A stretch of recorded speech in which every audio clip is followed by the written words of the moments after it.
नमस्कार दोस्तों। तो आज के दिन मार्केट ने पॉजिटिव में क्लोजिंग दी है, लेकिन अगर हम ओवरऑल मार्केट के सेंटीमेंट की बात करें तो मार्केट में वॉलेटिलिटी बहुत थी। लेकिन मार्केट ने जो यहाँ पर पॉजिटिव में क्लोजिंग की है, इसके पीछे का क्या रीजन है वो तो चलिए हम डिस्कस करेंगे ही। लेकिन अब यहाँ पर क्या सिनेरियो बनने वाला है, जहां पर मार्केट ने क्लोजिंग की है, अब क्या मार्केट यहाँ से अपर साइड जाना कंटिन्यू कर सकती है, फिर से डाउन साइड की तरफ जाते हुए नजर आएगी, उसके बारे में हम इस वीडियो में डिस्कशन करने वाले हैं। साथ ही साथ हमें कौन सी अपडेट सुनने को मिल जा रही हैं, जैसे कि फेड मीटिंग भी है, साथ ही साथ जो इंडिया और यूरोपियन यूनियन के बीच में एग्रीमेंट साइन हुआ है फ्री ट्रेड एग्रीमेंट का, उसका मार्केट पर हमें कैसे इंपैक्ट पड़ता हुए नजर आएगा, उसके ऊपर हम डिटेल्ड एनालिसिस करने वाले हैं। साथ ही साथ बजट सेशन होने वाला है, संडे के दिन होगा, तो वहां पर भी ट्रेडिंग सेशन ओपन रहने वाला है। साथ ही साथ यहां पर जो मेट्रोपॉलिटन एक्सचेंज है उसने भी फ्राइडे का यहां पर एक दिन रखा है एक्सपायरी के लिए, उसके ऊपर भी हम डिस्कशन करने वाले हैं। सबसे पहले हम बढ़ते हैं कि हमें यहाँ पर क्या सेटअप देखने को मिल जा रहा है। देखिए, ओवरऑल जो मार्केट ने यहाँ पर सेंटीमेंट क्रिएट किया है, मार्केट ने जहां से रिवर्सल शो किया है, यहाँ पर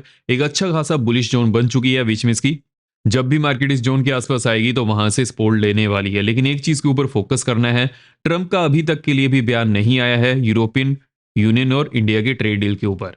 अगर हम ओवरऑल सेंटीमेंट की तरफ बढ़े, अभी के लिए जो फेड मीट होने वाली है, देखिए जैसे कि फेड मीट में इस बार की जो फेड मीट होगी वहां पर रेट कट की पॉसिबिलिटी थोड़ा कम है। उसके पीछे का क्या रीजन है, एक तो ये पॉवल की जो ये मीट हो सकती है, जो प्रेस कॉन्फ्रेंस उनकी हो सकती है, वहां पर वो हॉकिश रह सकते हैं, विच मींस की रेट कट की पॉसिबिलिटी अभी के लिए थोड़ा कम है। लेकिन ट्रंप उसके ऊपर क्या बयान देते हैं, उसके ऊपर मार्केट का रिएक्शन हमें देखने को मिल सकता है। लेकिन अभी के लिए अगर हम यूएस मार्केट की बात करें तो यूएस मार्केट के लिए काइंड ऑफ ये नेगेटिव न्यूज हो सकती है, लेकिन हमें थोड़ा वेट करना पड़ेगा। जैसे ही फेड मीट के ऊपर कुछ भी बयान आता है 28 जैन को, उसके बारे में हम डिस्कशन कर ही लेंगे। लेकिन अभी के लिए आपको एक चीज के ऊपर फोकस करना है, रेट कट की पॉसिबिलिटी कम है, लेकिन जो भी यहाँ पर अपडेट रहेगी उसको हम आगे डिस्कस करेंगे। उससे पहले अगर हम यहाँ पर इंपॉर्टेंट अपडेट की तरफ बढ़े, जिसकी वजह से मार्केट में हमें रिएक्शन देखने को मिल जा रहा है, इंडिया और यूरोपियन यूनियन के बीच में फ्री ट्रेड एग्रीमेंट हो चुका है। अब देखिए, इसके पीछे एक बड़ा रीजन है जिसकी वजह से मार्केट में हमें रिवर्सल देखने को मिलते हुए नजर आ रहा है। अगर हम इंडिया और यूरोपियन यूनियन की बात करें, बहुत ज्यादा इंपोर्ट और एक्सपोर्ट होता है, लेकिन अगर फ्री ट्रेड एग्रीमेंट यहां पर होता है, जो वहां से चीजें आ रही हैं, जैसे कि जो लग्जरी चीजें होती हैं मोस्टली यूरोप से इंडिया आती हैं, जैसे कि अगर हम BMW गाड़ियों की बात करें या फिर जितने भी यूरोपियन ब्रांड्स हैं। लेकिन साथ ही साथ यहां पर जो इंपॉर्टेंट चीज होने वाली है, इंडिया से जो भी यूरोप की तरफ चीजों को एक्सपोर्ट करेगा उसके ऊपर भी टैरिफ नहीं लगने वाला है, विच आल्सो मींस की जो इंडियन कंपनीज रहेंगी उनका भी यहां पर जो रेवेन्यू होगा इंक्रीज हो सकता है। लेकिन यहां पर रेवेन्यू किसका कम होने वाला है, जितनी भी यूरोपियन कंट्रीज की गवर्नमेंट रहेंगी और साथ ही साथ इंडियन गवर्नमेंट का। देखिए, मान लीजिए कि जितना भी टैरिफ गवर्नमेंट कलेक्ट करती है, अगर फ्री ट्रेड एग्रीमेंट यहां पर हो जाता है तो उस समय गवर्नमेंट को वो रेवेन्यू नहीं मिलेगा। लेकिन साथ ही साथ गवर्नमेंट के पास सिर्फ यही जरिया नहीं होता है रेवेन्यू कमाने का। अगर हम जीएसटी की बात करें, अदर टैक्सेस की बात करें, तो वो तो लगने वाले हैं। जैसे ही फ्री ट्रेड होना शुरू होगा उस समय जो गवर्नमेंट के अदर टैक्सेस हैं, जीएसटी कलेक्शन है, वहां पर हमें बढ़ोतरी देखने को मिल सकती है। दैट आल्सो मीन्स कि ये जो फ्री ट्रेड एग्रीमेंट होगा, ये मार्केट के लिए भी विन विन सिचुएशन है। एंड ओवरऑल अगर हम लोकल सिटीजन्स की बात करें, हमारी बात करें, तो हमारे के लिए भी ये इंपॉर्टेंट चीज होने वाली है। बिकॉज अगर मान लीजिए कि हम कोई भी यूरोपियन यूनियन की चीज को परचेज करेंगे जो इंडिया की तरफ एक्सपोर्ट की गई है, उसमें हमें कम प्राइसेस पे करने पड़ सकते हैं। लेकिन अभी के लिए इंप्लीमेंट कब होगा, 2027 में या फिर एंड ऑफ 2026।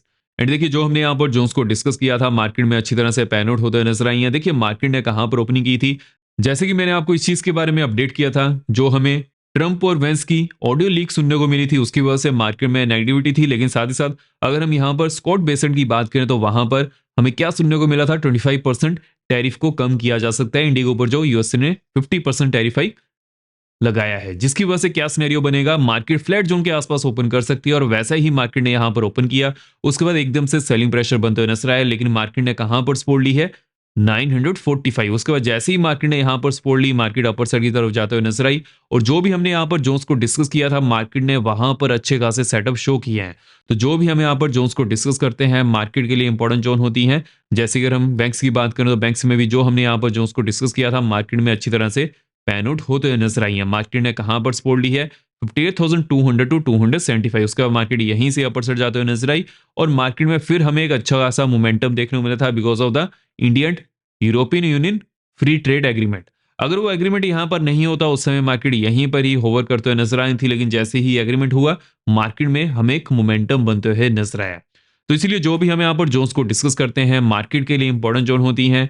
अभी के लिए मार्केट में कौन सी इंपॉर्टेंट जोन है वो हम आगे डिस्कस करेंगे। उससे पहले जो हमें यहाँ पर इंपॉर्टेंट अपडेट सुनने को मिल जा रही हैं उसके बारे में बात कर लेते हैं। और देखिए साथ ही साथ यहाँ पर जो यूएस डॉलर रुपी के कंपैरिजन में स्ट्रांग होते जा रहा था, रुपी कंटिन्यूअसली वीक होते जा रहा था। अभी के लिए रुपी और यूरो के बीच में हमें क्या सिनेरियो देखने को मिल सकता है उसके ऊपर भी हम आगे बात करने वाले हैं। सो वीडियो को अच्छी तरह से देखिएगा। जो भी आपके यहाँ पर क्वेश्चन है कमेंट सेक्शन में उसके बारे में पूछ लीजिएगा। मैं सब कमेंट्स यहाँ पर पढ़ता हूँ। मेक श्योर कीजिएगा चैनल को सब्सक्राइब करने के साथ साथ वीडियो को लाइक भी जरूर कीजिएगा। अगर हम नेक्स्ट अपडेट की तरफ बढ़े, ओवरऑल ट्रम्प की बात करें, ट्रम्प का अभी तक के लिए भी कोई बयान यहां पर नहीं आ पा रहा है। देखिए ट्रम्प यहां पर क्या चीज के ऊपर फोकस कर रहे हैं कि यूएसए के ऊपर जो भी कंट्रीज डिपेंडेंट हैं वहां से वो कितना ज्यादा टैरिफ ले सकते हैं, लेकिन वो एक चीज भूल जाते हैं। सिंगल कंट्री यूएसए से पावरफुल नहीं है, यूएसए टॉप पर है, लेकिन अगर बहुत सारी कंट्रीज इकट्ठा मिल जाती हैं तो उस समय यूएसए भी पावरफुल नहीं रहेगा। देखिए अगर हम China, Russia, India, Germany, England की बात करें, अगर ये सभी कंट्रीज इकट्ठा आती हैं तो उस समय यूएसए सिंगल हैंडली यहां पर पावरफुल नहीं रहने वाला है। वो चीज सभी कंट्रीज को पता है, जिसकी वजह से अदर कंट्रीज यहां पर फ्री ट्रेड एग्रीमेंट करते हुए नजर आ रही हैं, जबकि यूएसए थोड़ा अलग हो चुका है। जो वो चीजें कर रहे हैं अगर वो उसको करेक्शन नहीं करते हैं तो उस समय यूएसए के लिए थोड़ा डिफिकल्ट हो सकता है मार्केट को अप्रोच करने के लिए। तो उसके ऊपर आपको फोकस करके चलना है। कौन से यहाँ पर सेक्टर इंपॉर्टेंट होने वाले हैं? देखिए जो यूरोपियन यूनियन से चीजें इंडिया की तरफ इंपोर्ट होती हैं उसके ऊपर तो हम ज्यादा फोकस नहीं करेंगे, बिकॉज वो तो उनकी कंपनीज को फायदा होने वाला है। जैसे कि अगर हम लग्जरी सेगमेंट की बात करें, लेकिन यहां पर किस चीज के ऊपर फोकस करना है, इंडिया से कौन सी चीजें यूरोपियन यूनियन की तरफ जाती हैं। जैसे कि अगर हम यहाँ पर क्लोथिंग की बात करें, क्लोथ सेक्टर में जितना भी गारमेंट्स है वहां पर बहुत सारी चीजें इंडिया से यूरोप की तरफ एक्सपोर्ट होती हैं। साथ ही साथ अगर हम ओवरऑल सिनेरियो की तरफ बढ़े कि कौन से ऐसे सेक्टर है वो इंपैक्ट कर सकते हैं, ऑटो सेक्टर जो ऐसा है वहां पर बिकॉज फॉरेन से जो भी गाड़ियां आती थी उस पर बहुत ज्यादा टैरिफ लगता था, जिसकी वजह से जो लोकल यहाँ पर कंपनीज थी उनको एक चैनल मिल जाता था कि वो अपनी गाड़ियों को ज्यादा से ज्यादा सेल कर सकते हैं। लेकिन अभी के लिए क्या सिनेरियो यहाँ पर बनेगा, अगर फॉरेन से ही गाड़ियां सस्ती बिकना शुरू यहाँ पर होंगी तो उस समय जो लोकल ऑटोमेकर्स हैं उनके लिए प्रीमियम सेगमेंट की गाड़ियों को बेचना डिफिकल्ट हो सकता है। हालांकि जो 10 से 15 लाख की गाड़ी है उस पर तो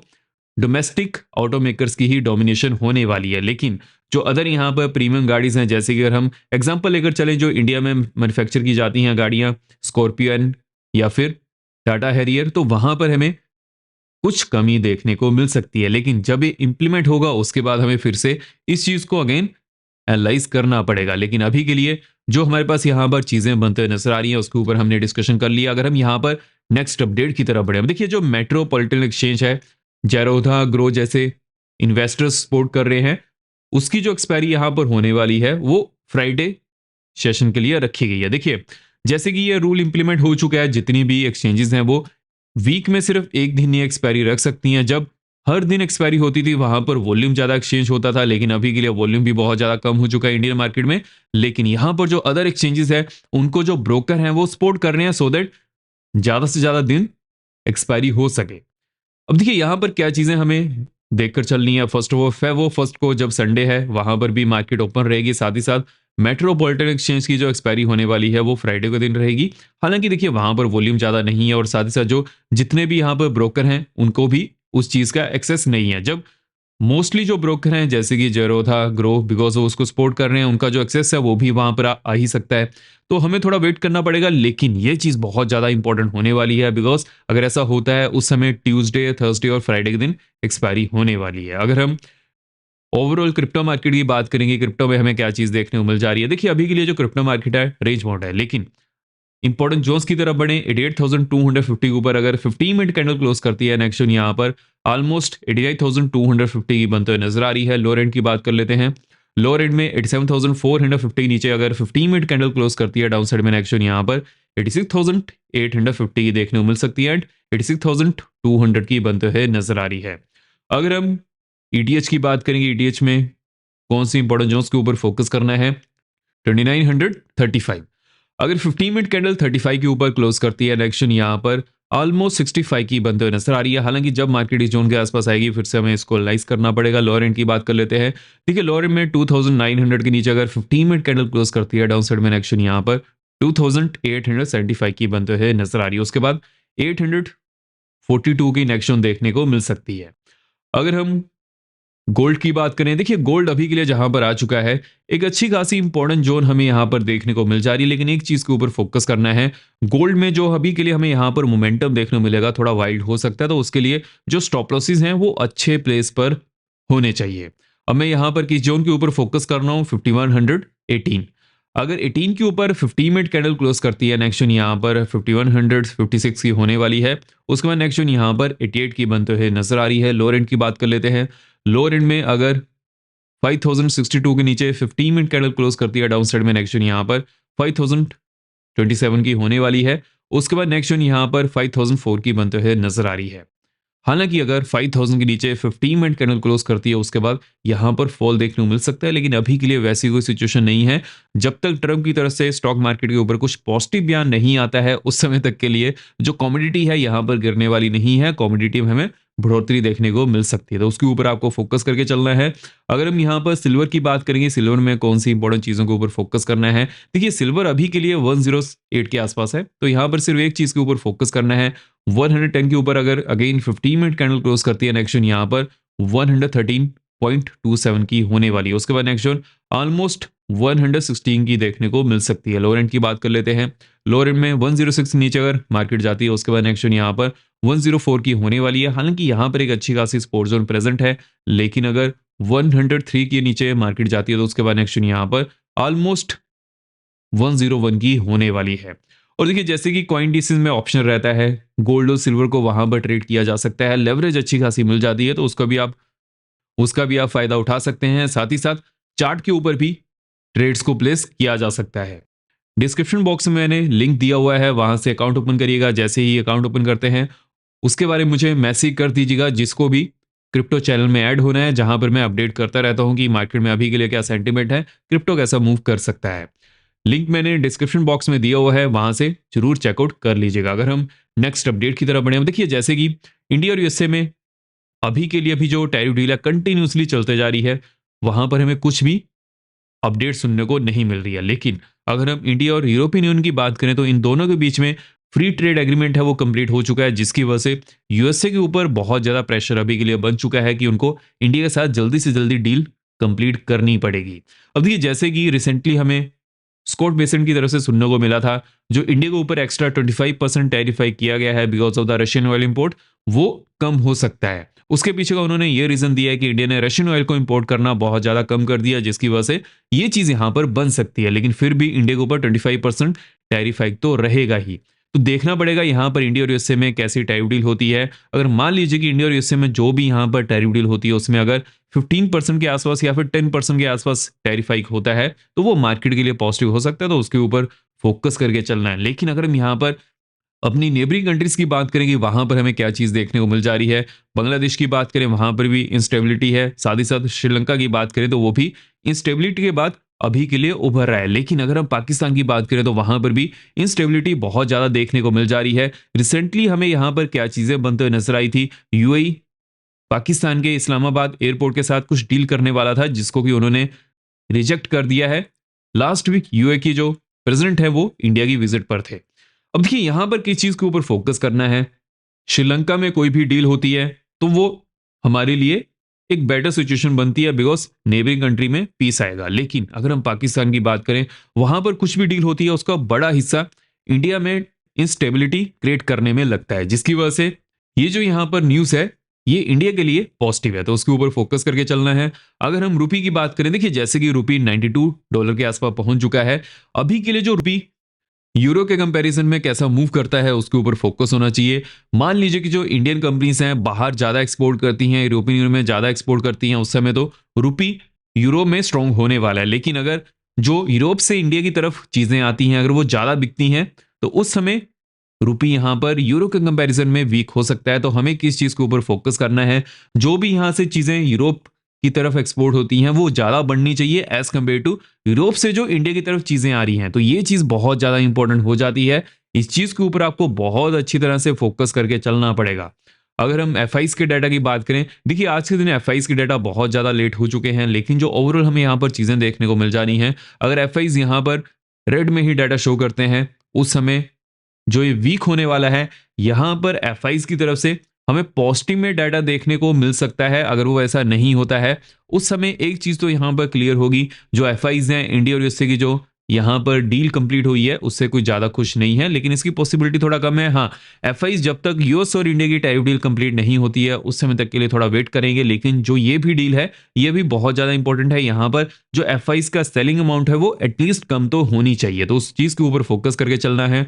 अगर हम यूएसए की बात करें, यूएसए में जैसे कि एफओएमसी मीटिंग यहाँ पर एक बड़ा इवेंट होने वाली है, तो उस चीज़ के ऊपर फोकस करना है। देखते हैं यहाँ पर फेड चेयर पॉवेल की क्या स्पीच रहती है। लेकिन अगर हम ओवरऑल सिनेरियो की तरफ बढ़ें, अभी के लिए जो यूएसए में हमें चीज़ें देखने को मिल सकती हैं, यूएसए में सेलिंग प्रेशर थोड़ा गहरा सकता है।